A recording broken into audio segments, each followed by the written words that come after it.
aze abaje mu nyuma tumaze kwakirana tugeze mu mwanya wo kwakira ijambo ry'Imana turahe kaze umubwiriza.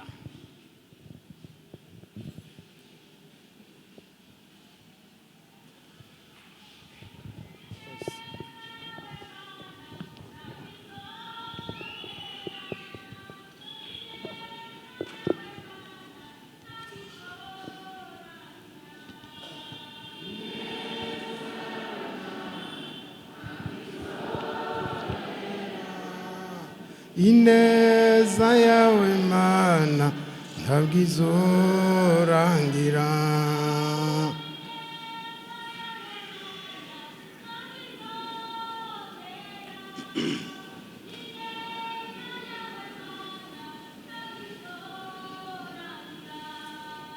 Ineza yawe Mana ntabwo izohera.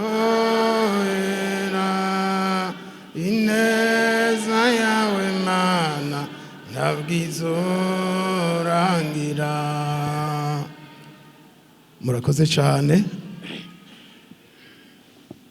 Abigishwa mu kuronka mwemuyera, erega bari bamye basenga.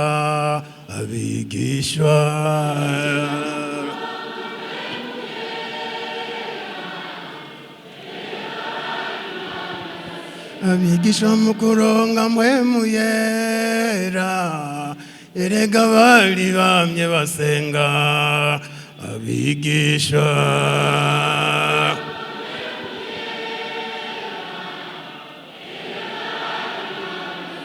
erega bari bamye basenga. Erega bari bamye basenga.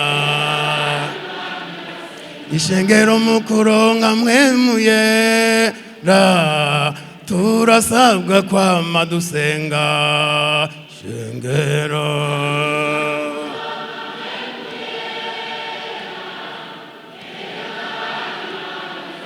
baririmbyi mu kuronka mwemuyera, barasabwa kwama basenga.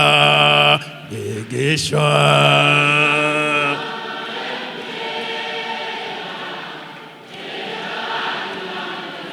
abagabo mu kuronka mwemuyera, turasabwa kwama dusenga. Abigishwa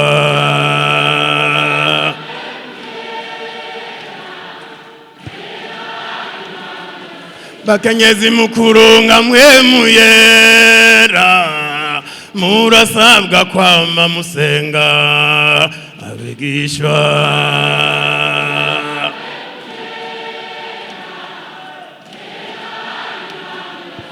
ugwaruka mu kuronka mwemuyera, murasabwa kwama musenga. Abigishwa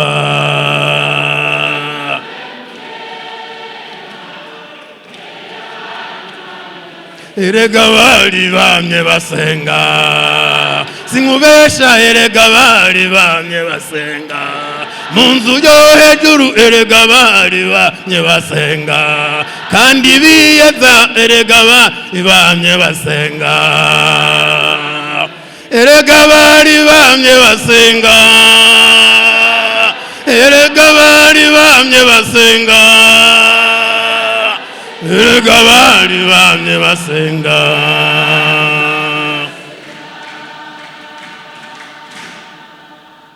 Haleluya. Mbega mwemuyera araryoshe. Kugira ngo bamuronke barihe. Ndabaramukije mu izina rya Yesu Kristo umwami n'umukiza wacu. Mbega nari nacerewe. Dusoma amajambo y'Imana. Umuhanuzi wa kera Yoweli, ibice 2 umurongo wa 28.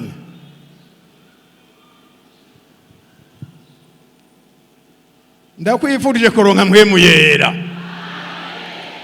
Amahera n'imyambaro uri navyo n'ibindi ntodondagura, ariko ndakwifurije hambavu y'ivyo kuronka mwemuyera.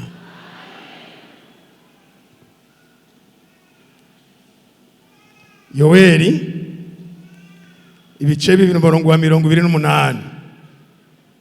Hanyuma y'ivyo nzosuka mpwemu wanje kuba ari n'umubiri bose, abahungu banyu n'abakobwa banyu bazovugishwa nanje, n'abatama banyu bazorota inzozi, n'imisore yanyu izobona ivyo yeretswe, kandi n'abagurano banje b'abahungu n'abakobwa muri iyo minsi nzobasuka ko mpwemu wanje.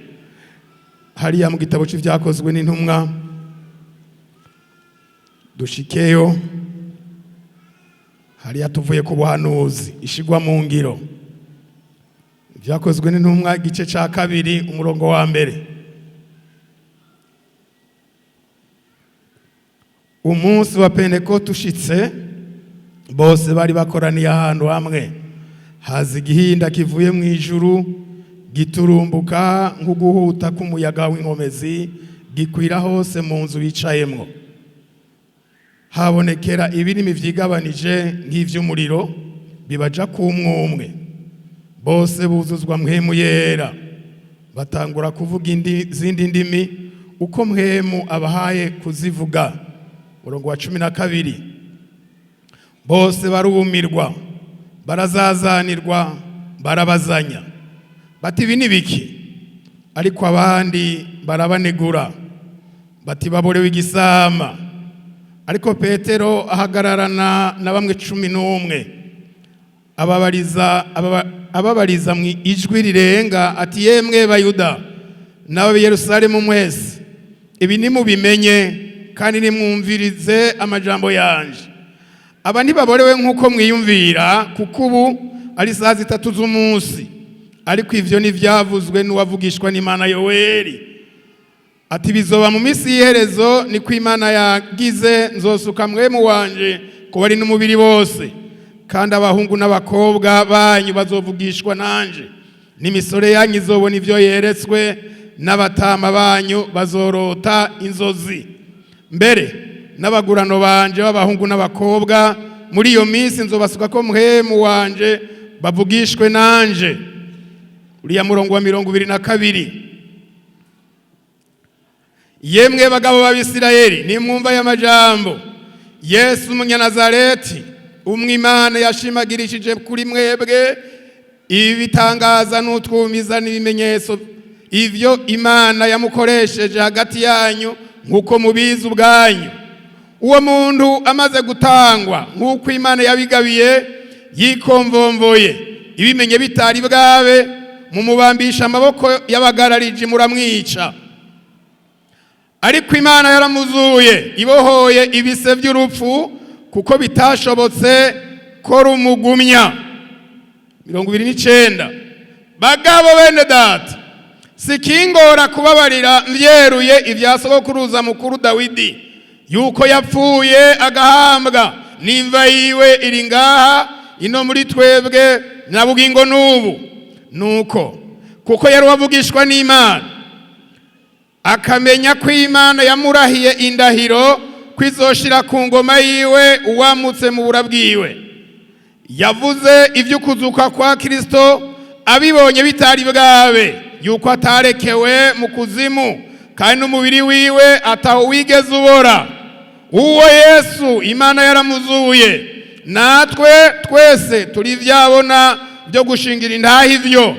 Nuko amaze gushirwa hejuru n'ukuboko kw'iburyo kw'Imana, kandi ashikirijwe na se isezerano ariryo mpwemu yera, none asutse ico muriko murabona kandi mwumva.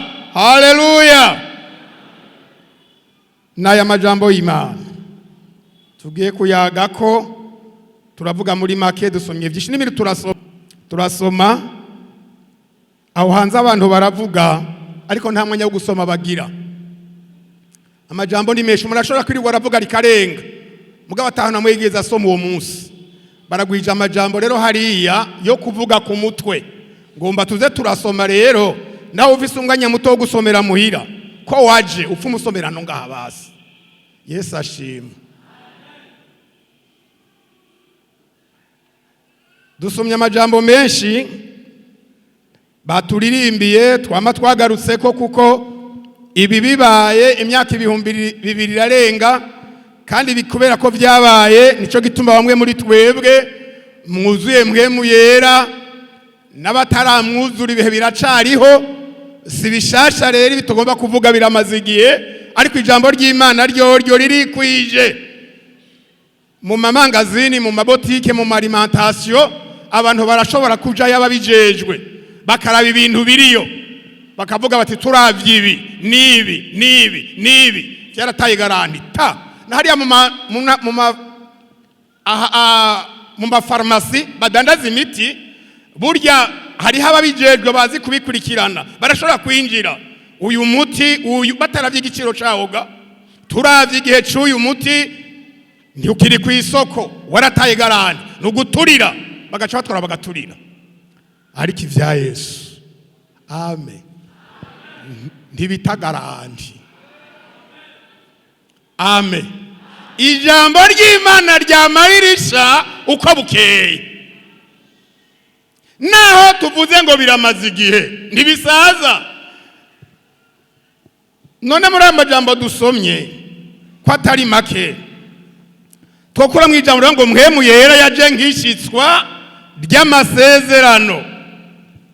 Mpwemu yera n'amasezerano Imana yasezeranye, Mana Data, Yesu ari yasezerana nawe nyene. Ntitwe turabisoma tumaze iminsi tuvyumva, ryabayishitswa ry'amasezerano. Namye nda biradukwiye gukizwa kandi neza. Umuntu akijijwe neza, icambere agiragira amahoro, sivyo? Haleluya. Agira iki? Amahoro atari yayandi duhura. Yambu Gerard, mahoro amaki, amahoro ndashobora kuvuga ngo n'amahoro, ariko imbere muri jewe ari amahorerane. Kuko amahoro naho mwese nobwira ngo subiramwe muti amahoro, mwoca muvuga mwese ngo amahoro, ariko nshavuga ati none mwese murayafise. Urashobora kuvuga ngo yego, ariko imbere hari agahoro. Nivyo sivyo?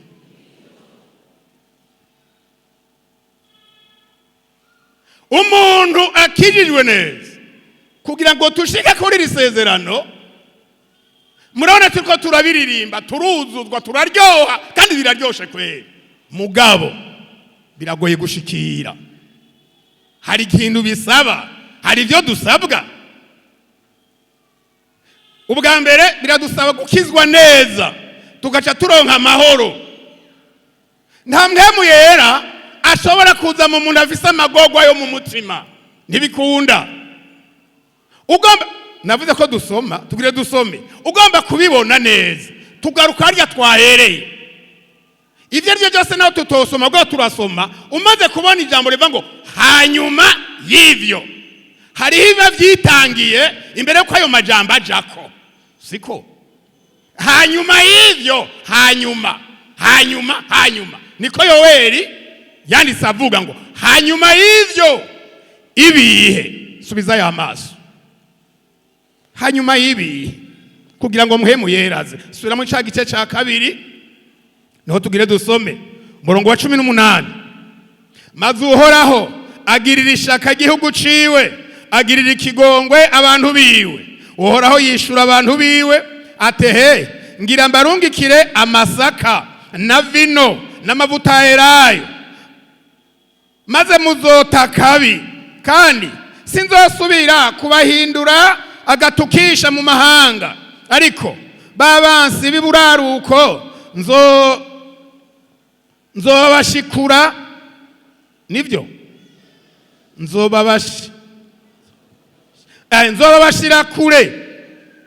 Ndasura mu uyo murongo, ariko babansi b'iburaruko nzobashira kure, ndabahindure mu gihugu c'ikigatwa c'akahebwe, ab'imbere mbasuke mu kiyaga c'iburasirazuba, ab'inyuma mu c'iburengerazuba, kandi umunuko wabo uzoduhuka, bona agacuku k'ibore ryabo nako nuko kuko bakoze ibihambaye.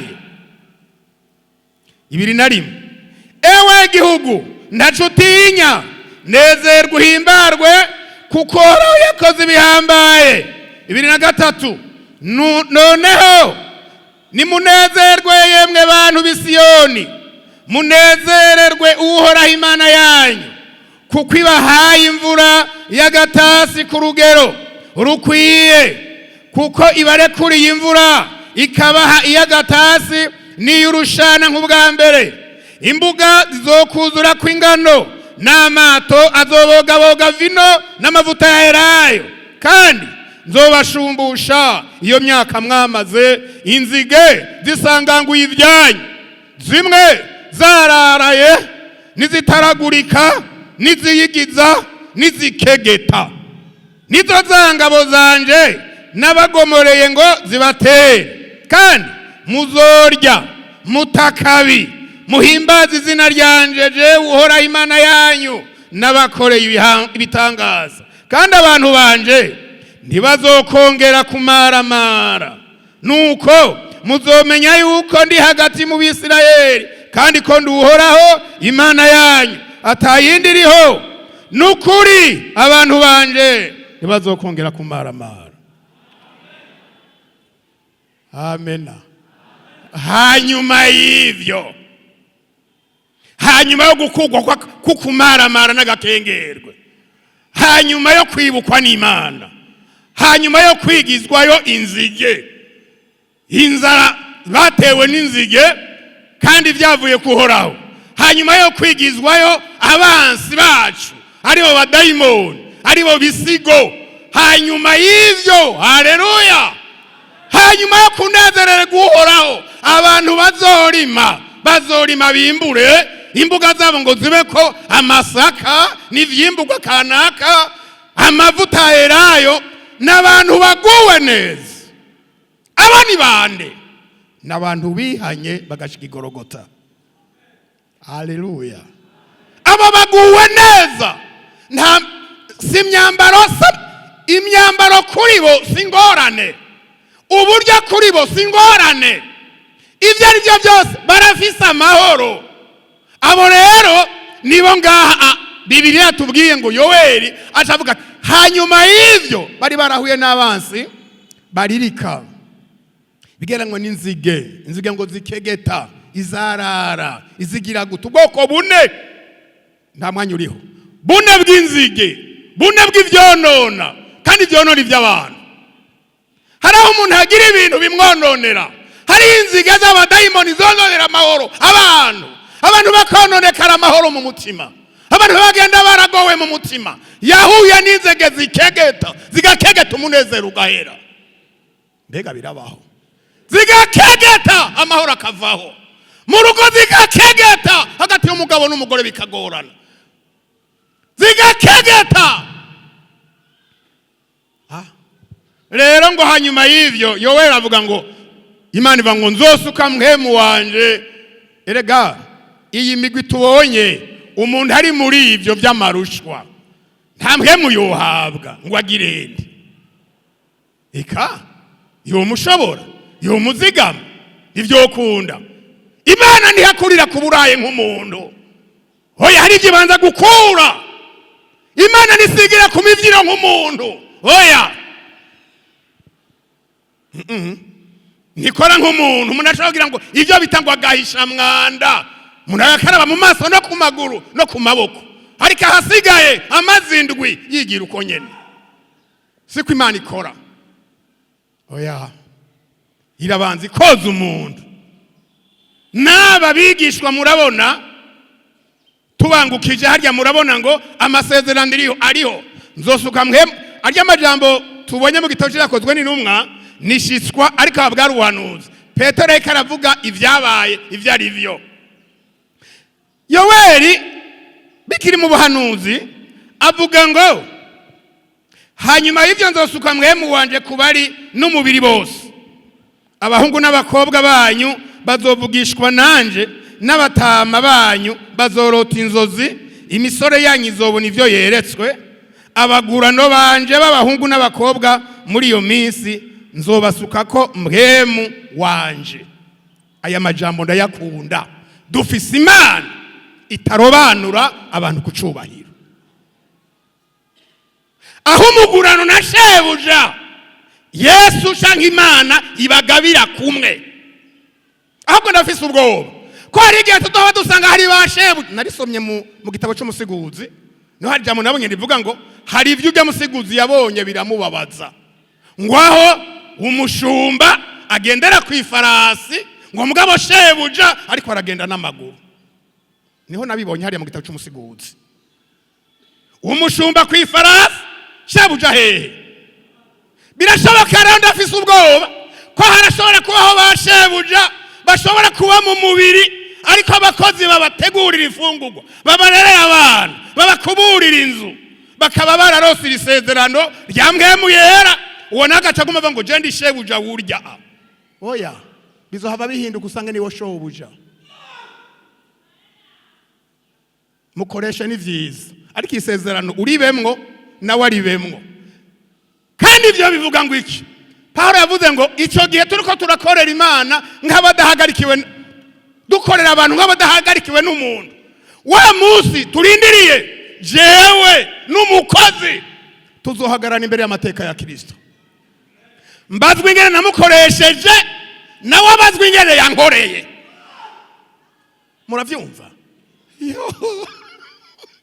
Erega turafise databuja. Nta mukuru abura nde mukuru we. Ivyo rero kwibona ko hariho mukuru wawe wundi adahendeka, atagirwa kwa mayeri, atamanyanga, atishikana nk'abantu. Umuntu arishikana, twarabonye mbere ngene bishikanye, abantu bishikanye kuri Dariyo ngo bamuhisemwe ngo bazomusenge ari kumuhenda. Kandi Dariyo yaravyemeye, naje no vyemera, ega n'umuntu ahendeka. Weho ni jewe gusa kigugu. Umviriza, jewe na databuja wanje tuzohagararana imbere y'amateka ya Kristo. Databuja yampaye akazi, bamubaza ingene yankoresheje, nanje namukoreye bambaza ingene namukoreye.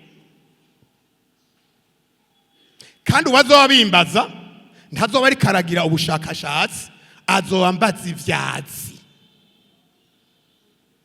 Erega Yesu ntazotubaza nk'ugira iperereza, azotubaza iki? Morangira ubwoba ngeze ngaho, ngene abantu bigugutisha usanga umuntu yibaza ngo ibi bintu ngo namayeri yahehe. Izungagize gusuheze hanyuma ugende. Uri namayeri imbere y'umuntu muhagararanye, ahari amayeri. Ahantu umuntu gatugahagarara ngamukora ngaha mu mufuko, gutya ari karanda ngaza gukora mu mufuko ngo handimwe amayeri, nawe ari karandaba. Abantu Imana idutabare. Turafise ubwenge ariko Satani atugirira nabi. Umviriza, ngaha nzosuka mpwemu yera kwa ino mubiri bose, abahungu n'abakobwa, abatama n'abatamakazi, umuntu wese mu mwanya wiwe, abakurota barote, abakwerekwa ishengero rifise ugwaruka rumeze neza. Nabonye riya jambo rikomeye ngo bazobona ivyo beretswe. Ugo gwaruka rufise vision, barabona. Ntibari si babandi ngo renga ngo twemba uratu ngo ntibazi ko turabajene, ko turabajene ngo naho twogorana bazi ko ivyo barabirenganye. Barabona imbere ndumujene, ariko nite ko umuntu w'umugabo mu rugo ndumujene igihugu kirankeneye, ndumujene nakwiye ko umuntu wibanga. None ntibariho ba Daniyeli ntibarabajene,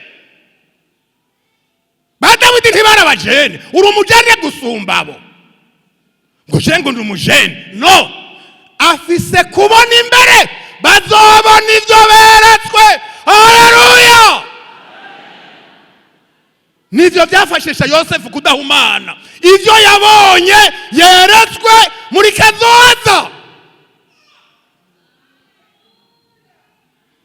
Naho nduku ndarindiriye muri kazoza aba bazonyunamira, niko yavuze ntizikubeshe. Amen. Muri kazoza nzoganza. Ivyo biramuzigama haje ubumaraya imbere y'ibate po ndera jewe sija muri ivyo. Nivyo abanyegiputa ivyo vangura ivyisi nibitari ivyisi ushire ku ruhande.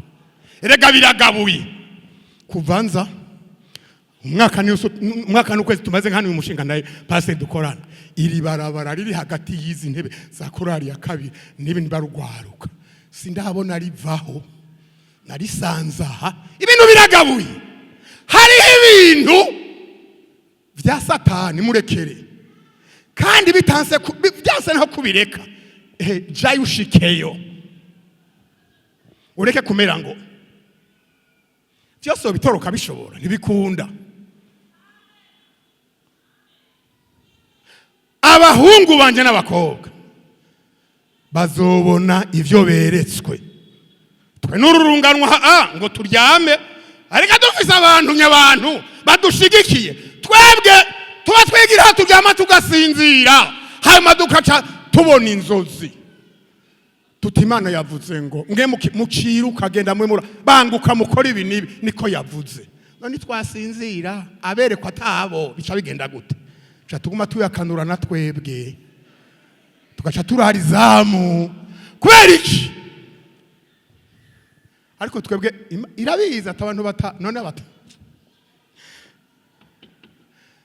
abagurano kazi bose ngo bazorota inzozi badona ivyo bereswe. Reka twigirwe imbere rero.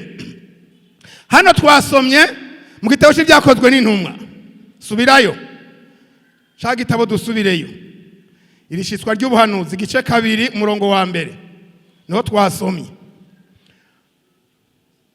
Bibiliya yambariye ngo umurongo ugira 4 bose buzuzwa mpwemu yera batangura kuvuga izindi ndimi uko mpwemu abahaye kuzivuga. Kubera iki bose bujujwe mpwemu yera? Niki cyotuma mu kinama twese tuzuzwa mpwemu yera? Aho nabereye mu ishengero mpwemu yera n'umumengo nibihita sinzi ivyo ari vyo, nokora iki kugira ngo nuzuzwe mpwemu yera nanje? Inyinshi iroroshe. Igice ca mbere ntuzingurure nihage nyine turi. Igice ca mbere umurongo wa 14. Abo bose basenga bameze gute? Basenga badahumeka, n'umutima umeze ute? Uhuye, hamwe n'abagore na Mariya nyina wa Yesu na bene nyina. Aba bantu kugira ngo bibagendere neza bakoze ikintu ca mbere kitugora, kwemerera aho Imana igushize ukajayo. Ico kintu kiratugora. Genda i Yerusalemu murorere kugeza murose ubushobozi, baca baremera baragenda.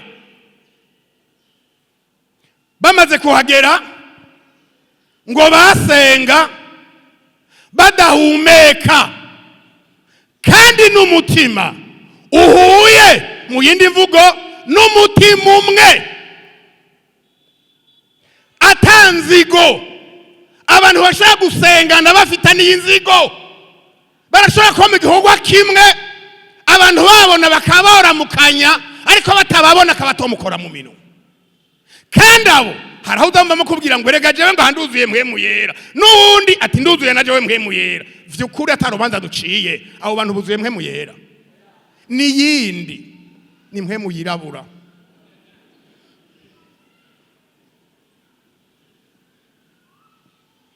Irirabura kubera iki? Yesu yavuze ngo udafetikanya nanje kwegeranya agirande arasanzaza. Abigishwa na nyina wa Yesu na bene nyina n'abandi bagore basenga badahu bahumeka nta mwanya wo guta bari bafise. Nubwo iki gihe abantu bavuga ngo ubuzima bwaratwaye imyanya y'abantu, ndemeranya nabo, ariko si 100%. Hariho abantu bataba bari ku kazi, atakazi na kamwe baba barimwo, mugabo ugasanga umwanya bafise nuwo guta. Nuwo guta. Reka mvuga akantu gatoyi woca wumvira uti ivyo byose byo ngira ngo nivyo. None kuwa kabiri, kuwa kane, nejo kuwa gatandatu twari ngaha. Ko atagiye na kimwe tubwira ko umuryango usohoka harya na harya muba muri ku kazi. Hamwe muba muri ku kazi nitwaca tubibonera mu biro none. Erega muri ku kazi Imana ishime kuko duca tubibonera ngaha nyuma yacu mu bitugu mu biro. None tukubure mu biro, tukubure mu rusengero, none urihe? Nawe ni binyishu urihe? Urihe? Uri mu bintu byatwaye umwanya w'ubusa atakirimo. Uri mu biyago bitarivye. Uri mu ngorane, ntushobora none nk'umwana ahiye mu kwaha. Nibo bavuze ngo ntibagiraho mafata nk'umwana ahiye mu kwaha. Mu biro ntujayo, mu rusengero ntuzaho, ugashuza kuwa Mungu. None wumva imwanya ufise. Ariko aba nta rudani batubona barimwo ngo ariko bari ahantu begeraniye. Amina. Bariko barasenga, ubudahumeka, ubutitsa, ubutaruhuka, basenga Imana. Kandi amasengesho Imana yemera n'amasengesho arimwo kwera, n'amasengesho arimwo kwihana. Mu rugendo bagendanye na Yesu birashoboka hakabamwe ivyagenda biragorana, kandi Bibiliya bivugamo ivyagenda biragorana. Kwigira igitangaza imbere y'abantu, kwigira utari imbere y'abantu, naho byose itaza abandi urakurajeho simeze nkaba. Ugira ngo meze nkabo, jewe nkabo ega jewe ntunzi no mu rupfu turinjirana. Tirindira hagere nzoba ndaraba, burira ntibutera kumbeshi. Rurera ndeka barajanye muri gwa rupfu kwiyemera mu bandi ngo jewe hari n'umuntu ngo reka je baranyemera bande. Ni mwijuru bakwemera, abo bandi bakwemera bazokujana he ngo jewe baranyemera. Yemwe baratomboyeho. Yuvuga uti mwijuru baranyemera bari kubugemyeho, kuko ivyo nje ntawe uzobihindura. Mugabo abantu Yesu adutabare.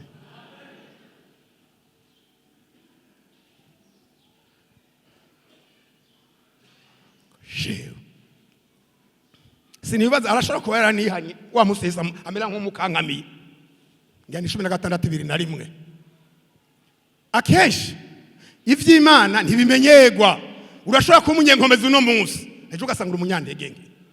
Urashobora kumunyantege uno munsi, ejo ugasanga nigishirira. Ati wewe uri Kristo, umwana w'Imana nzima, turi umuhigwe Simoni mwene Yona, kuko nta bunyama n'amasa biguhushuriye ni data gusa. Aramuha amasezerano ati nzokubaka kwishengero ryanje naguhindura urutare, mane bekizo umuntu azorishobora, je muzohambira bazobahambira, zobabihambiriwe nibi nabiriye. Petero azayo matego kweli. Yesu ataramusaka gatoyi nta ndaboko yahaciye. Uvuye kuri 20 kuri 21. Ati kandi aha rero ndababwire mu minsi itari myinshi aha baramfata. Asha kandi bambambega yemba bankubiteze imwe z'abakubisaga bwana, kandi bizoba bibi cyane. Aradondagura kandi hasukunkubita gusa no guhwera. Nzoba zompamba mu kuzimu mfe, ariko kumusugira gatatu nzozuka. Petero ati ivyo kuri wewe ntibikabe. Yagira ngo bacamubwira ngo yego bongere bamuhezagire nka mbere, kumbe ikibazo kiramunaniye. Petero uvuze ngo ntibikabe, jasi nkabambwe kandi ariko canzanye, singacungura abantu kandi ariko canzanye. Satani inyuma yanjye, ibyo se ubimbane, Satani ari muri wewe, inyuma yanjye Satani. Hosh namye niyumvira nti besha Petero ariko arasubira inyuma. Yagenda gute? Itari byo cyose rakofagiza. Hari umuntu kugenda vyanka kandi uriko uragenda ahantu hagoye ntihahera. Ejo yambariye ngo kuri jewe azoka ishengero ryanje, none ubu nambariye ngo ndi satani. Ivy'Imana ntibimenyerwa, witonde kuko ntutarukira y'ubunyene, uzogenda hageze, tuzogenda tucanye inzambi ivuze canke nayo kugoma ikujane tuguherekeze ku mpanda. None ivyumva ikihutirwa n'ikihe none? Inzamba ntuyihamagara wenyene, kandi ku mpanda ntiwijana uzoba wiyahuye. Tekana.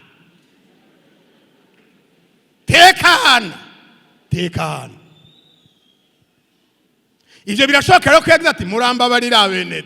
Erega hari ibintu nageze Yesu naramusavye imbabazi ko namwe murambabarira. Ati Yohana urambabarira Yoha. Erega hari umunsi yavuga urupfu nzopfa ko nzorambura amaboko abandi bakankiyeza bakanjana iyo ntagomba. Numvise ko nzopfa nabi nshanza kubariza wewe Yoha urambabarira. Nagomba ngo tuzopfera umwe ariko ntibapfuye rumwe. Kwese yacambwa tumviriza. Namagomba ko Yohana azobaho kugeza nzogarukira. Upfiki nawe wawe ntiwavyumvise. Kandi harya cyagiye hamubwira ngo nguri Petero ubayibuye ko atavuze ngo Yohana wewe. Ivyo vyiza aragomba ko abisangira na Yohana. Yagomba kwasangira iryo kuzogorora amaboko. Abantu baragoye. Hari abantu bagusangira n'abandi ubushomeri. Naka kwa shomere, ko nshomere na naka choma kamera nka jewe. Oya, reka tera imbere. Iminsi ntisara umusazi wo guhembura. Reka umuntu mubanye agira utuntu aronka. Naho bugana n'amaguru witonde umusengero uwo muntu adaronka gatoro hari umunsi uzogwara mwijoro. Ucugenda udodora uti hewe reka ntiwonye nguruza none uwo mwanya mwijoro ntimuzamuyisangiye none. Hari abantu batazi ivyo. Aho biki amahoro mu mahoro ngo n'umuhoro barawushira ku mutwe boho bashira ku imashini. Byari vya kera baramwisha urugongo. None rero ndiko ndavuga aha hantu bariko barasengwe kugira ngo bahuze umutima. Hari ivyo bayaga mbabarira si icyaha no kugumya ukwiye gusaba imbabazi ukabigumya. Mwene data dukorana mbabarira n'umuntu. Mbabarira ngwigenza buhoro rishikana umusiba ku mugezi. Nshobora izo mbabazi zanje ndazikuye ku mutima agomba zime cyangwa zinyime. Ivyo bifite uburenganzira bwo je ndidegenze. Hari n'abatazi ivyari ivyo ngo jewe nkunda guhimbabaza ngo shanga uzoteka rishe aho hazoshiryo gwawe gwiwe vyakwiye muhe cyangwa uzireke n'ivyawe ivyo wewe yashikije ico bibiri yivuga. Kandi undi yavuze ngo ibintu bivira so uvyikoreye bizogenda birakuvira ko wowe nyene ariko nyene vyo ubu bwa mbere yidegemvya. Barezwa rero barasabana imbabazi. Luka na Mariko ntibavuga bimwe. Lukavuga ngo ngina wa bene Zebedayo. Mugabo Mariko avuga ngo bene Zebedayo. Yakobo na Mariko, Yakobo na Luka, Yakobo na Yohana. Baragenda baramushikira. Bati bivuga ukiriho. Kuvuga ugira uhwere bivuga utarahwera. Bimere nk'iragi jewe n'uyu tuvukana umwe iburyo uwundi bumoso bwawe. Bangahe? 2 mu 12 abandi nabo muhira. Urumva iryo bara basumbye abandi gukora none. Kandi hibutse na Petero bagira ngo ni mukuru muri ngo bamuvugira bati na Petero azofumba uwa gatatu basi. Ntibamwibutse twebwe 2. Hari muntu yamari jewe gusa kuri byose jewe gusa ngugirende. Erega Imana iraza ubwenge. Erega yoba iduhanukira ko byose ngo ni wewe. Noneho uzopfira kutazogenda ubijanye bizoca bisiga birakogwa nde ko wagiye none ibi irabiha n'abandi barabishobora ucewe wewe umaze imyaka ingahe nimufise 60 ningaho umaze mugakiza ko wasanze vyo mu ishengero biruzuye ishengero riruzuye nejo rizoba ryuzuye inzambi itaravuga rizoguma ryuzuye abagwa bagwe abihana bihane muriko muranyumva abagwa kuva kuri Yesu baragwa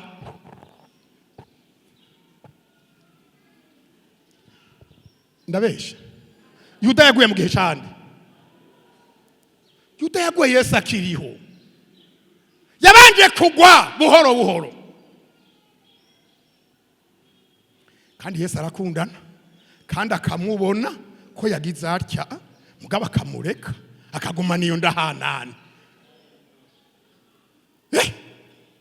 reka twipime ko twe nawe je ndafise intege nkengene mvuge gutya ubwo no mufata nkamurekera iryo gunira abimhemu ufashe umubanda kwivye uwo murekera muri botiki ndiko ndavuga abimhemu ivyo nivyo je ndi umunyamubiri sino murekeramwo ariko ngene baze mwega abimhemu yoguma mu gikogwa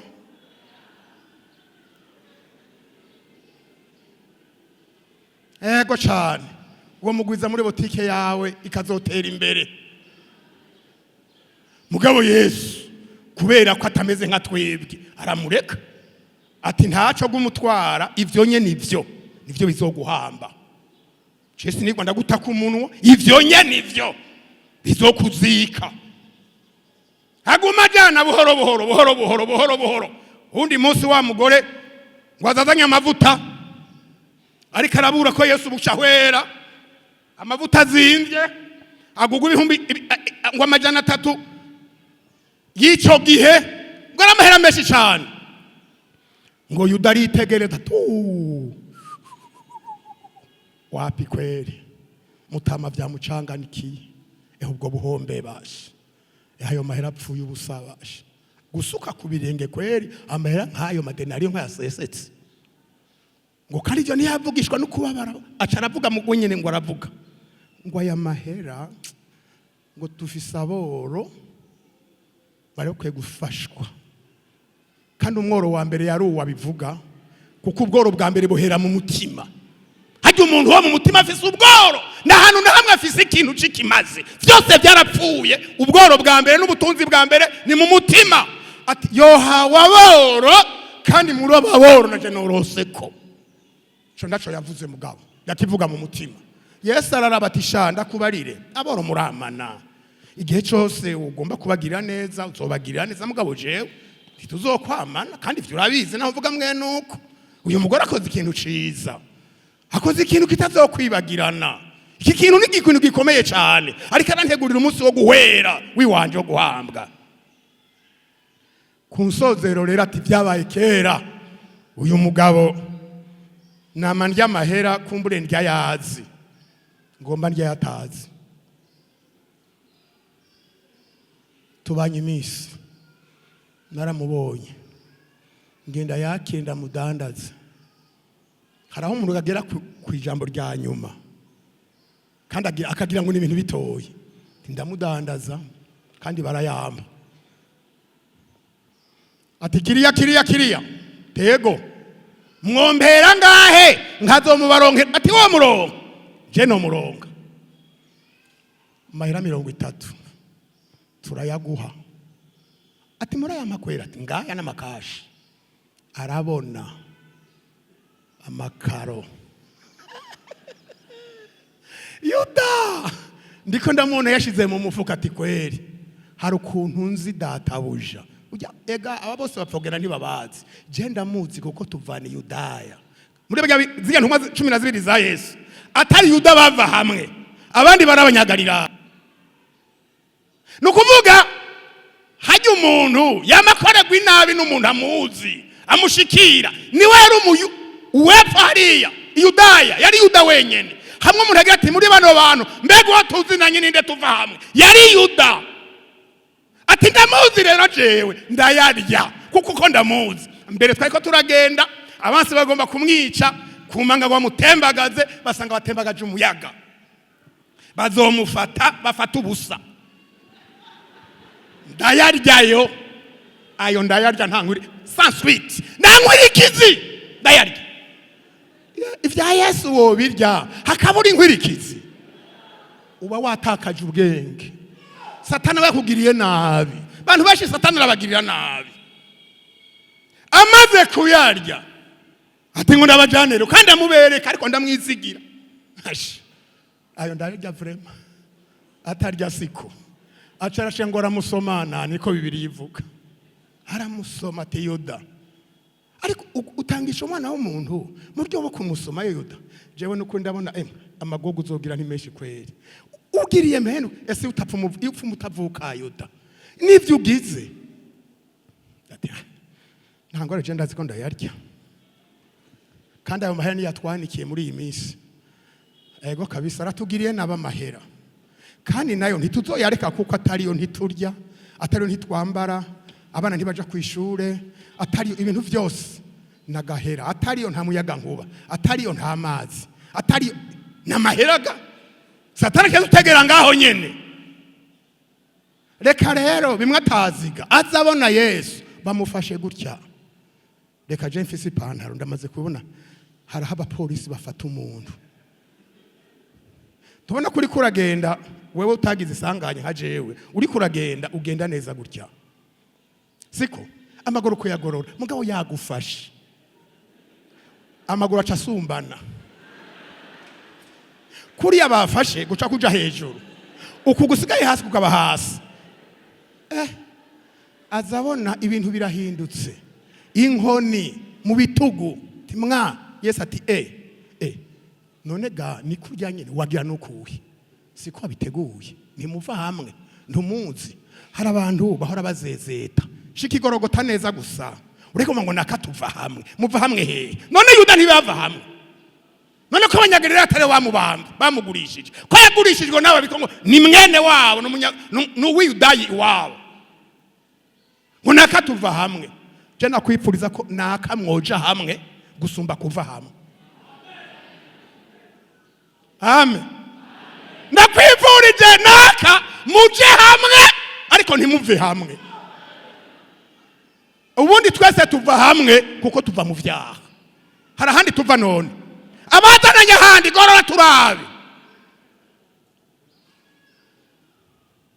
haleluya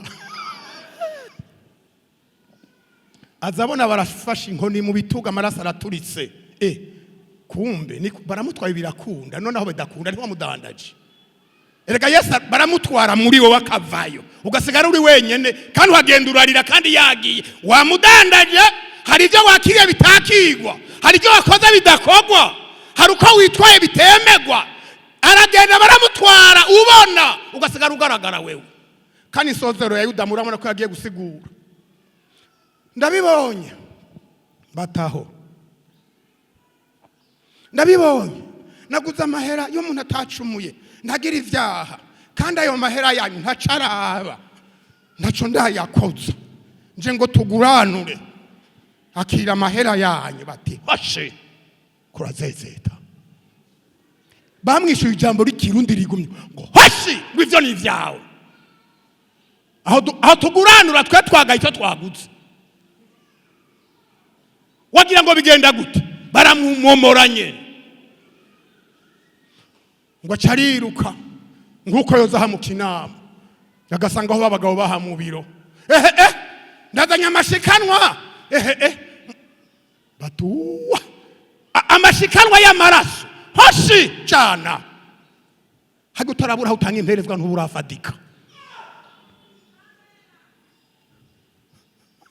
hari bahora bacumura bagaca bazi ibibazo bipfuye ngo none ko mundorereje mukamuntaramo ngo ni 10 naco kirataramu cyana naco wibaza ngo 10 cyo mariki we waguye ninde umuvyeyi yoneze wo kumwana wiwe yoje kumpanda akabayo muhagira ngo mugona ahugiyeyo uzoguma unkorera ibikogwa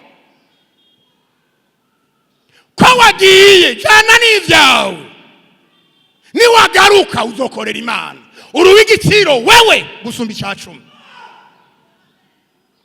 cya cumi n'umupaganda yagihitaniza ngaha. Ibikorwa dukora ibi by'inyubako tuba ku rusengero rwo mu Kigwati kubera mikrofone umuntu akoresha nukuri.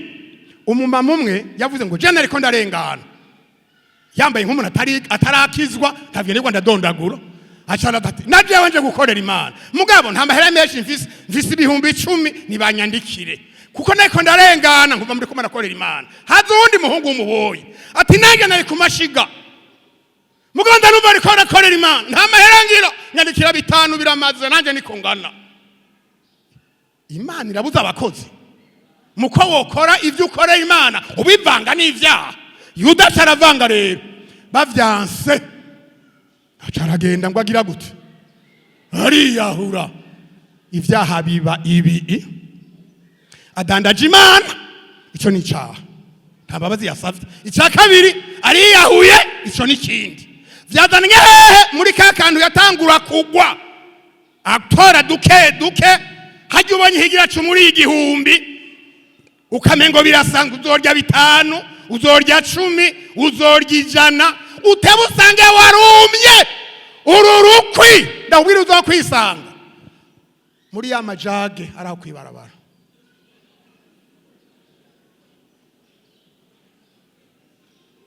Nta muntu harimwo mpemu yera ari amajaga aca kwicarayo kuko inyota yabirya yaraheze. Haleluya.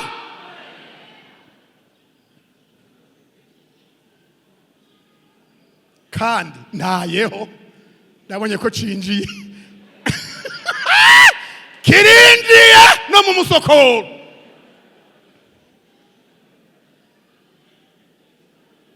Hajya no kwiyahura kujya no kwiyahura bijya bintu bimenyereye biriya bintu bimenyereye bisumbya ingorane zanzoga wavamwo birakugira umuja bikagucucuma hamwe umutima uhagarara kumwe uhora uhagarara kera utararonka urugombo ukirunywa n'uburozi.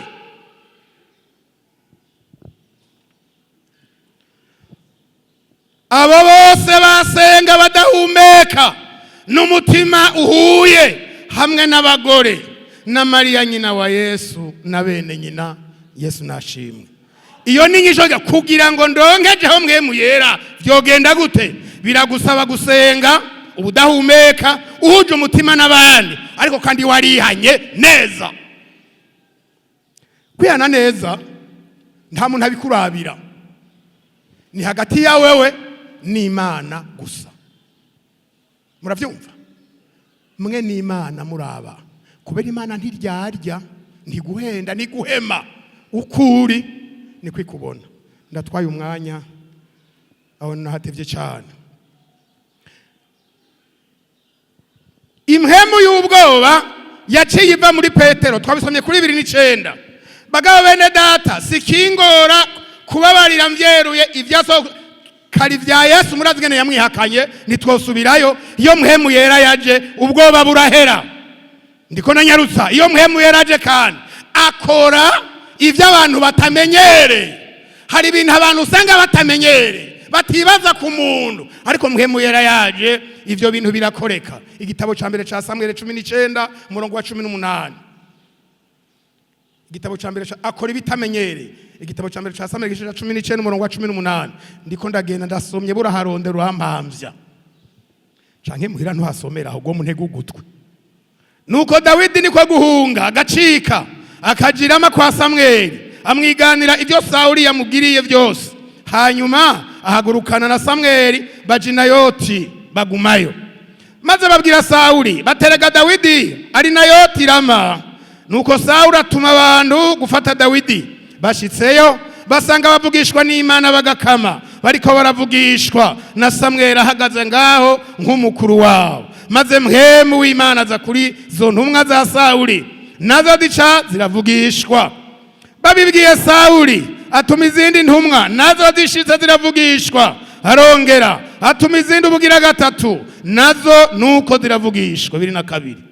Araheza arisidukira ajirama ashikira kw'iriba rinini ry'iseku. Arabaza ati Samuel na Dawidi bari hehe? Umuntu aramwishura ati bari i Nayoti Rama acagenda inayotirama maze mpwemu w'Imana muzako nawe agenda aravugishwa kurinda ashika inayotirama nyene. Ashitseyo yikiza impuzu ziwe avugishirizwa imbere ya Samweli arambaraye hasi yambaye ubusa yiriza umunsi akesha ijoro. Nico catumye bavuga bati mbega Sawuli nawe yari mu bavugishwa n'Imana. Mpwemu yari yaje ntakora ibimenyerewe, arakora ibintu bitamenyerewe. Haleluya. Ararenga ivyakamenyere. Hariho abantu mu ishengero bamenyereye yinjira agasohoka ntibatanga imperezwa ndatanga ihame ngenda. None waje hari n'abatazi kwiyana abo kandi nivyo abaririmbyi bavuze ngo mu ishengero abeze nk'urusenga runini rwaterewe mu kiyaga. Ruriya rusenga batereye mu kiyaga rero bariya barovyi sibo bagera amafi aja kuja muri rurya rusenga. Urazogomba aho barovye abagiye mwarabibonye haraho ruduza inkara ubundi sizo bagomba kuroba bagaca bacuranura bagasubizayo. Na rero barivye ngo bose sabageni hari abaherekeza abandi. Ahumvirize ngaha ibitamenyerewe. Dawidi Sawuli karamuhiga ngo amugirire nabi, mvuga amajambo magufi, arahunga. Kandi umuntu harimwe mpwemu yera ndamukunda, nukuri nawe urazomukunda. Haje ikibazo aramenya yahungaja ndayerera ntamenya inzameri yindi aramenya ati iki kibazo kije kindondera ndazo bando banuje amavuta ni Samweli kandi yari ndahazi ndagiye gutanga raporo ndamubwira ikibazo mfise. Acharage aterega ibibazo bimeze kunuku atewe gumaha ujya guhiga arambiga tekana ni waguma naco tuzoba mugenzi. Acagumaho baca batanga raporo kuri Sawuli bati Dawidi ntakugore ari hari Inayoti yo Samweli ari ndafise ingabo ngo afata umuce wa mbere genda muze mumuboshe mumuringaniza amanyama yiwe kazima twamenye yari. Kandi yo bagiye bamusanzeho ngo bashitse bati mborora bati tonodera Dawidi badomva imvugo zirahindutse ururimi bavugamo siho narindi nabwo nzi ngo baca batangura kuvugishwa baravugishwa sinze ko bagira ati mbega uwo muntu amina uwo mufata ninde yoba yasaze amina n'umuntu w'Imana yaduhenze Sawuli amina batebagabo erega babantu bashirayo warungika bashitse bavugishwa nabo nyene babaroze teka ntibabaroze bashitse bavugishwa. Iyo ushitse mu Mana neza ahantu hari abana b'Imana neza nawe ushikiramo kamera nk'abandi. Muriko muravyumva umugugira kabiri nawo nyene ngugere amina sawa baterega n'abandi babaye nk'abo bwambira ati mbeba baroze nabo nyene ati ndafise umugwinizi kigira gatatu ntuhendwa nk'abo baca babasukira ibyo babasokako. Harabavuga ngo akagagiza mufise ngo nivyo tubahenda reka ntabwo ngo ntimugire ubwenge aho ntimugire ubwenge kweri mugabo nivyo igifu kivuga ngo nakibonye mu migani ngo igifu iyo gihura n'abandi ngo kibita ibipfu kikibege ko cyari igipfu nyene. Uviriza mugugira gatunda ngo nuraza ngo ushitse ati amina ni wewe Mana uhiga abantu bawe aragahigwa nawe singende bayivugishwa. Hanyuma rero bati nabo nyene babaye nk'abandabo. Sawuli urukamvye rumara umugabo hanyuma batubengwa carisidukira we ntiyagiye uko abandi bagenda umwami ntagenda uko abantu biwe bagenda warasiduka shiko uyu musuri ikibira kiranyiganyiga ngo n'umwami ahagurutse carahaguruka rero arasiduka arigira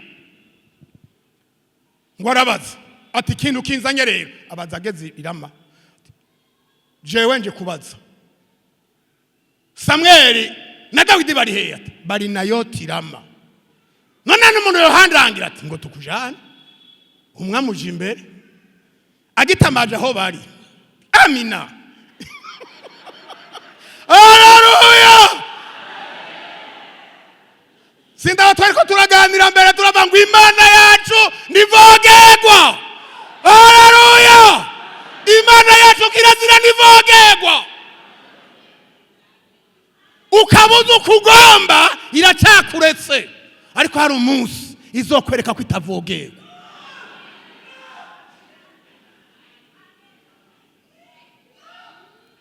Nguyo ngene yavuze ntavyo menya, arashira katemina mina ongorondera Sauli na Dawidi, kandi bariko barivugishirizwa ni bariko barisengera, bo baracecetse, bari ku gicaniro bariko baravuguta gusa.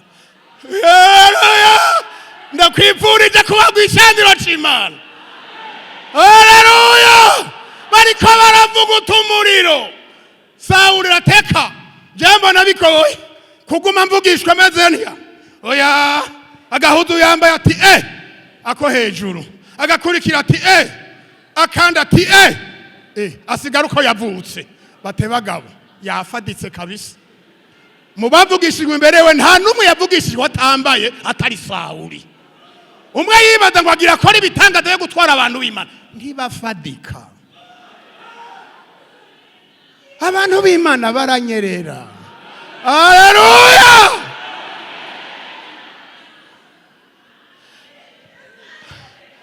Babantu rero bama muri kahise ngo mbega Sauli nawe ngo ari mu bavugishwa n'Imana, none ntiyaje abandi bavugishirizwa, none erega nawe nyene yaje.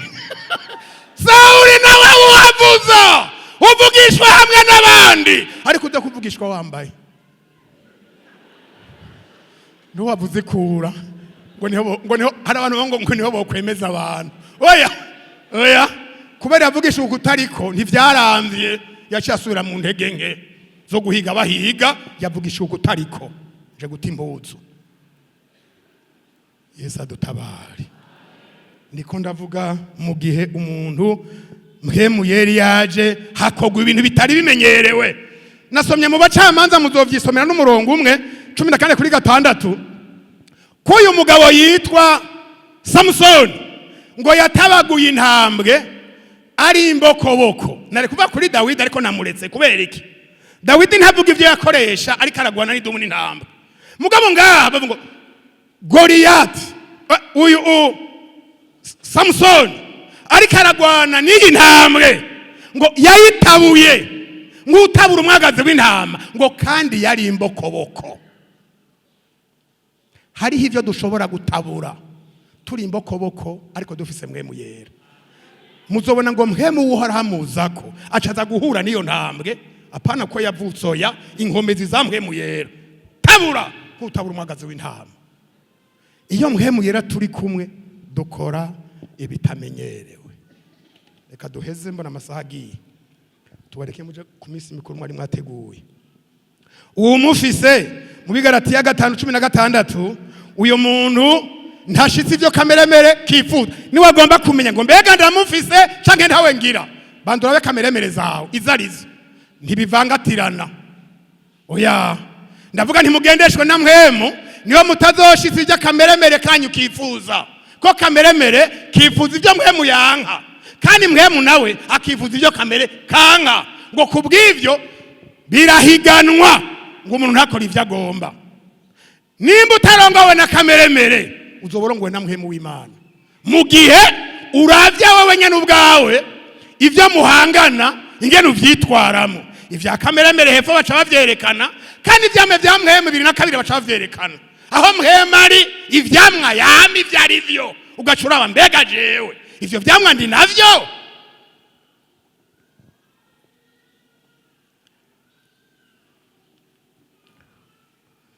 Ivyo tubireke.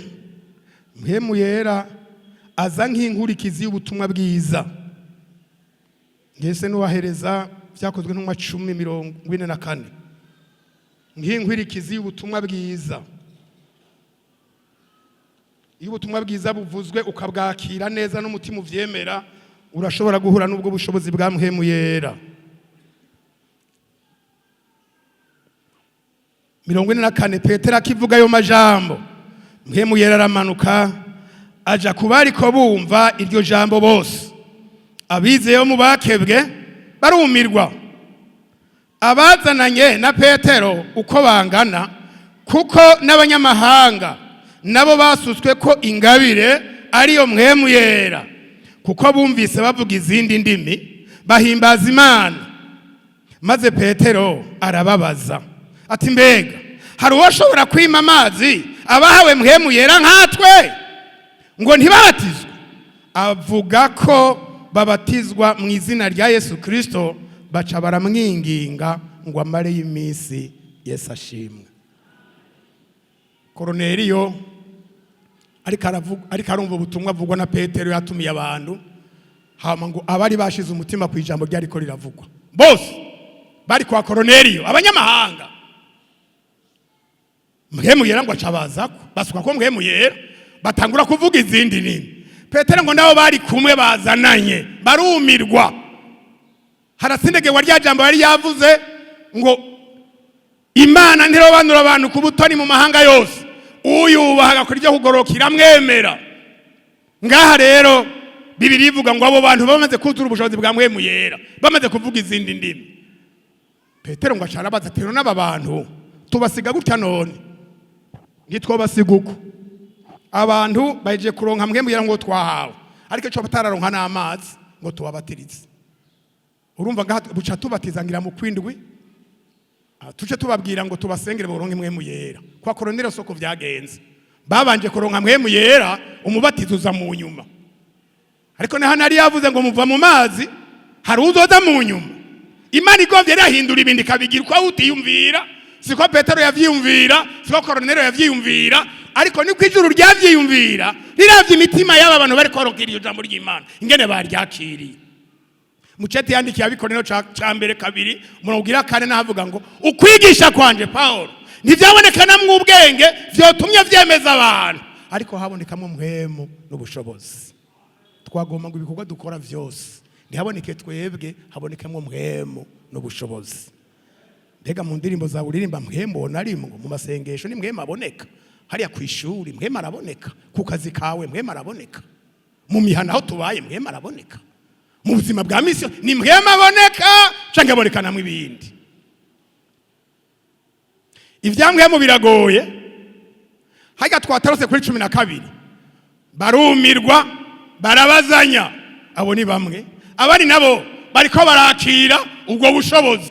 Turahejeje kandi dusoma duhereze hajya twasomye ubwa mbere aha mu Kubamfu 2 umuntu ugira 4 bose buzuzwa mpwemu yera, batangura kuvuga izindi ndimi uko mpwemu abahaye kuzivuga. 12 bose abo n'abandi barumirwa barabazanya, siko none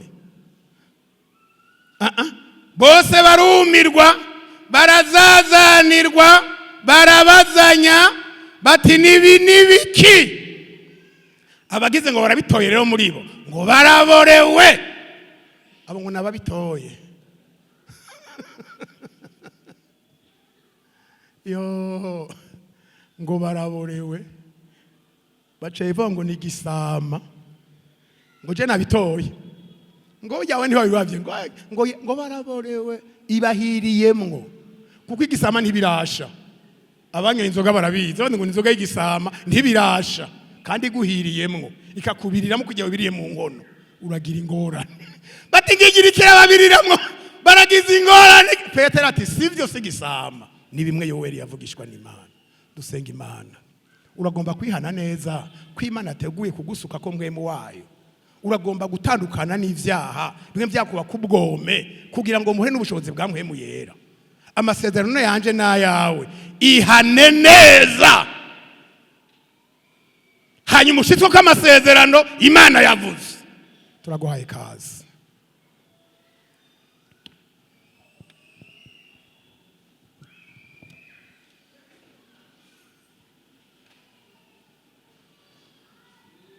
Abigishwa mu kuronka mpwemu yera, erega bari bamye basenga. Abigishwa mpwemu yera, erega bari bamye basenga. Gusenga kimwe, gutungana ikindi. Imana iragomba ko dutungana ngo idushitse ko amasezerano. umaze igihe kirekire uri mu ishengero, ivy'Imana uravyumva, ivy'Mpwemu uravyumva, ariko birakuzazanira. Barumirwa, barazazanirwa, barabazanya. Ngubaze igorogota, ngubaze mu maraso ya Yesu, uti none jewe ndabigenze gute?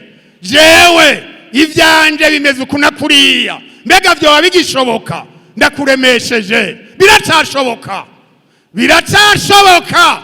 Imana ikaguhindura umukozi mwiza w'umwizigirwa, Imana ikaguhindura umuntu mwiza yuzuye Mpwemu Yera. Nturabe ivyuri mu ishengero, ivyuri ni bito cyane. Tuzohagarara imbere y'amateka ya Kristo, ducirwe imanza y'ivyo twakoze. Yesu Kristo abatabare, abuhagire, abeze bene data.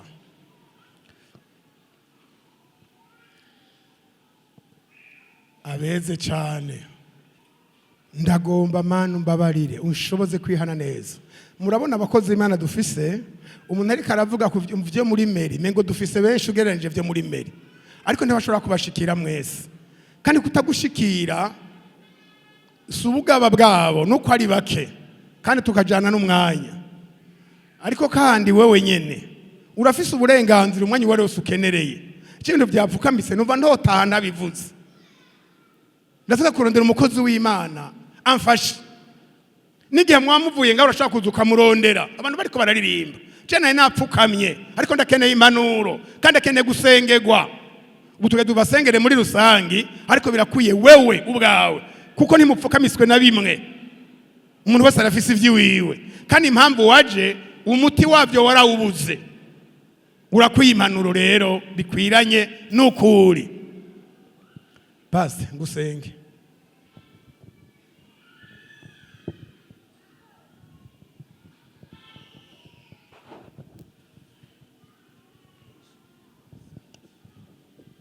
Mana yo mwijuru, mwizina rya Yesu Kristo umunyanazareti, raba basavye n'abasavye kazi bawe barisuzumye basanga ntibagenze uko bikwiye. Ubaharire, ubagirire imbabazi.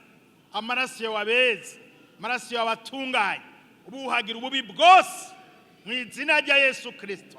Nkuko babajije Petero ngo none vyogenda gute, arababwira ngo nimwihane, muhindukire, mureke ibyaha byanyu, kuko mufise amasezerano. Mwami Yesu Kristo, baraje imbere yawe ngo utange urubaharire. Byo byose byagiye bibanduza, byo byose byabashize kure yawe, byo byose mwami byabateye batakaza ibyo bari kuronka kubw'umunoho w'ibyisi. Mwami ubagirire imbabazi, amaraso yawe abeze, amaraso yawe atunganye, ubuhumane bwose mwizina rya Yesu Kristo. Ibyaha byose ubaharire, ubasuke kwa maraso yawe, bahaguruke batsindanishirijwe, bahaguruke bagiriwe imbabazi, kugira ngo nabo baronke isezerano, kuko isezerano ari ry'abari mu isi bose, abayihanye bose, abahevye ibyaha byose. Aba nabo barahagurutse imbere y'ishengero, baremeye ko batsindwa. None turabaherekeje imbere yawe, turabasabiye imbabazi Mwami, usure kwibuka ivyabo ko baje imbere yawe mw'izina rya Yesu Kristo, ariko baboneke ko amaraso ya Yesu Kristo abo yabonekera ku musaraba igorogota. Urakoze kubahariye, tubasengeye mw'izina rya Yesu Kristo Mwami wacu, amen. Nuko mukiraha nyene abafise intege nke mu buryo bw'umubiri canke imitwaro kanaka bohagarara aho bari, bohagarara aho bari, murindirira hanyene turabaha umwanya wo kugenda. Pastor Pierre, Pastor Petero ingo sengera abantu bafise imitwaro ibibazo kanaka umuntu atazi ariko bazi imbere y'Imana. Mwami wacu Yesu Kristo, Mana nziza ugororotse, turagushimiye, turongeye kugushimira ku majambo yawe meza aciye imbere yacu. Turagushimiye Mwami kwejeje guhembura imitima y'abawe. Turagushimiye Yesu Kristo ko utabesha. turagushimiye mwami ko washikije isezerano wadusezeraniye. Mwami wacu Yesu Kristo, umusavyi wawe Yesaya yarabivuze ngo uzodutura imitwaro tuzoba twari twikoreye, kandi ngo n'ingogo bari batuzirikiye mu izosi ngo zizotuvako, ngo kuko uhoraho adusize amavuta. Izina ryawe nirihabwe icubahiro muri vyose. Ndagushimiye ko wiyumviriye kuri iri shengero ukarihamagara, kandi ndagushimiye ko warisize amavuta ya mpwemu yera, amavuta afise igikorwa cinshi, amavuta abantu barayarya, amavuta aravura abantu. Mu izina rya Yesu Kristo, iki gitondo ciza turongeye guhamagara ijuru ritabara buri muntu wese ahagaze aha hantu afise umutwaro umuremereye, harabazirikiwe ku ingogo z'ingwara mu izina rya Yesu Kristo, kandi barakumenye. Iki gitondo ciza turatuye gukira kuri bo mu izina ryawe ryera, wongere ubakize bakire badakiriranye. Turimuje ibitakuvako, ingwara zitakuvako, nta ngwara ikuvako na kare, ibitero by'abadayimoni bitsindwe mu izina rya Yesu Kristo. Amareba afatwe mpiri, ubushobozi bw'umwiza butsindwe mu izina ryawe ryera. Ngwino ukore mu mibiri y'abantu bawe, ngwino ukize abantu bawe, ngwino ugire neza bakwizigira. Iki gitondo ciza umuntu wese yaje azigirijwe n'ingwara ataha kubonye Yesu, kuko umugiriye neza kandi uragize neza Yesu. Hari n'abandi bantu bahagurukanye imitwaro, bafise imitwaro itandukanye. Umuntu aravye hirya no hino akabona umengo nta nyishu, umuntu yitegereje ku mubanyi akabona umengo niho hova inyishu. Ariko mwami, iki gitondo ciza ndasengeye umuntu wese afise umutwaro wiwe uyu munsi yahisemwo ivyizigiro vyiwe akabishira kuri wewe, ngo iki gitondo ciza umugirire neza, uca inzira hatari inzira mu izina rya Yesu Kristo. Ubushobozi bw'ijuru bushishikare gukora mu bawe, ubushobozi bw'ijuru bushishikare kwiyerekana. Urakoze mwami wacu, ndagushimiye kugendeye abantu bawe, ndagushimiye kutugendeye mu majambo yawe, ndagushimiye kukijije abantu bawe. Urakoze muri vyose, izina ryawe rihabwe icubahiro mwami. Amen. None rero mugihagaze ahanyene ko mwihuta, ega ntimusanga bahicaye, protokole niyiri hagira habona. None rero twagomba dusenga Imana. Igihe ni kibi kiragumye, iki gihe tugezemwo kiragoye cyane, kirimo urusukirane rw'ibintu bitari bikeyi. Hama rero birakwiye ko abantu b'Imana ubu bushobozi batobwumva ku matwi. Umuntu w'Imana yogena n'ubushobozi bwa mpwemu yera. Hari abantu batarabatirizwa muri mpwemu yera bariho. Hari abantu bari barabatuje muri mpwemu yera bahura n'imyuka mibi, ibihe bibi babako mpwemu arazima. Basubira ngo kera nari imeze uku ariko atariko biri. Yaburu yamuhorana yazimye, yabu yataramukubita ijisho, yohaguruka imbere y'Imana. Ego aho umuntu nibo yimenyaga, nta umuntu abaza. Ego umuntu yimenye uko ari, dufise Imana idutahura. Gereka ko ndabasabe umuntu wese agorora ukuboko imbere y'Imana, agorora abiri, agorora kumwe ntaco bitwaye. Aho urashobora kuvuga wewe nyene ingene uri imbere y'Imana. Mana Data wa twese uri mu ijuru, Mana utabesha, mu vyo utazi uzi ibintu vyose, ariko ico utazi ntuzi kubesha. Waravugishije Yoweri ko bizoba mu isi y'iherezo, kandi vyarabaye, vyarashitse ku munsi wa Pentekote. Mu izina rya Yesu Kristo ngo abantu bari bakoraniye hamwe, bariko barasenga ubudahumeka, bariko barasenga n'umutima uhuye, baciye bugufi, harimo kwihana, harimo gusaba imbabazi, harimo kwezwa.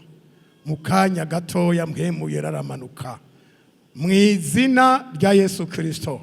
Kwa Kornelio tubonye ngo abo bantu aho bari bumvise ijambo ry'Imana, barayishira ku mutima, bariyugurura. Ivyo Petero ariko arababwira vyabaye muri kahise kuri Yesu Kristo. Mwami Yesu turagushimiye abantu bari imbere y'Imana ntibari imbere y'umuntu. Paulo avuga ngo mu butumwa navuga nta nkomezi zanje zabonekamwo cyangwa ubwenge naho nari narize, ariko habonekamwo mwemu n'ubushobozi. Turasenza Imana aba bantu bumvise ibya mwemu yera kume kwa rya shengero. Paulo yabaze ngo mbega igihe mwizera hariya muri Efeso mwarahawe mwemu yera, bishuye ngo nitwari bwana vyumve ko yatanzwe, maze bamaze gusengerwa baronka ubushobozi bwa mwemu yera ngo bashika 12 bantu bagaze imbere yawe, harimo abandi bare barose mwemu yera, barahura n'ibihe bibi, mwemu arazima, mwemu aragenda, basigara bonyene. Mana turabasengeye mu izina rya Yesu. Manowa yavuze ngo wa mumarayika watuma niyongera agaruke, wa mumarayika watuma niyongera agaruke. Mwemu yera niyongera agaruke mu kinama, mwemu yera yongera agaruke mu bagabo, yongera agaruke mu bakenyezi, agaruke mu bigeme, agaruke mu misore, agaruke mu batama n'abatamakazi. Mwemu yera mu makoraraze, mwemu yera mu basenzaze, mwemu yera n'umuriro. Haleluya, haleluya, haleluya. Mwemu yera n'ubushobozi, mwemu yera n'ububasha, mwemu yera n'ububasha, mwemu yera n'umuriro. Aho umuriro uri sazi zirahunga, aho umuriro uri ntege zirahunga, aho umuriro uri bisigo biragenda, aho umuriro uri mwemu biziriruka, aho umuriro uri, aho umuriro uri, umuriro urakora, urakora, urakora, urakora, urakora, urakora, urakora.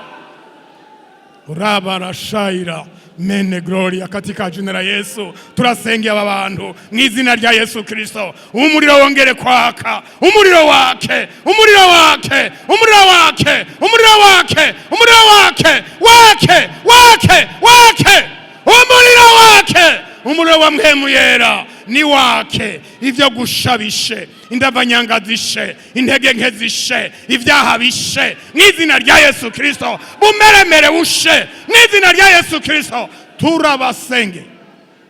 Igihe kiragumye, igihe kiri mu mwijima ukomeye, kiri mu muzitanyi ukomeye, ariko abafise mwemu yera baragiye kukimenera, baragiye kukirengana mu izina rya Yesu Kristo. Haleluya! Bya bintu byose byanesha abantu ntibongere kuneshwa ukundi. Turagushimiye kubikoze mu izina rya Yesu Kristo umwami wacu. Amina, amina. Subira mu vyicaro.